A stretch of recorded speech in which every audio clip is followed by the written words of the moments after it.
আমি নায়ক হতে চাইনি। আমি চেয়েছিলাম গ্রামটা টিকে থাকুক।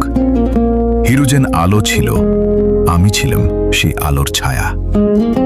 কেউ যদি হাত নোংরা না করে, গ্রাম রক্ষা হয় না।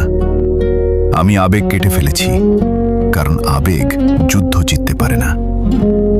উচিহাদের রক্তে আমার হাত ভিজেছে, কিন্তু আমি বিশ্বাস করতাম এটাই একমাত্র পথ।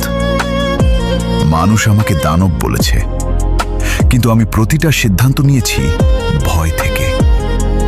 আমি শক্তি চেয়েছিলাম, কারণ দুর্বল হওয়া মানে সব হারানো। ছায়ায় থাকা মানুষের জন্য কোনো প্রশংসা থাকে না। আমি গ্রামকে ভালোবেসেছি, কিন্তু গ্রাম আমাকে কখনো ভালোবাসেনি। ভালো নেতা সামনে দাঁড়ায়, খারাপ নেতা পেছনে কাজ করে, আর আমি ছিলাম দ্বিতীয়টা। আমার মৃত্যুতে কেউ কাঁদেনি, কারণ আমি জীবনভর কাউকে কাঁদতে দিইনি। ইতিহাস আমাকে ভিলেন বলবে, কিন্তু আমি মরার আগ পর্যন্ত নিজেকে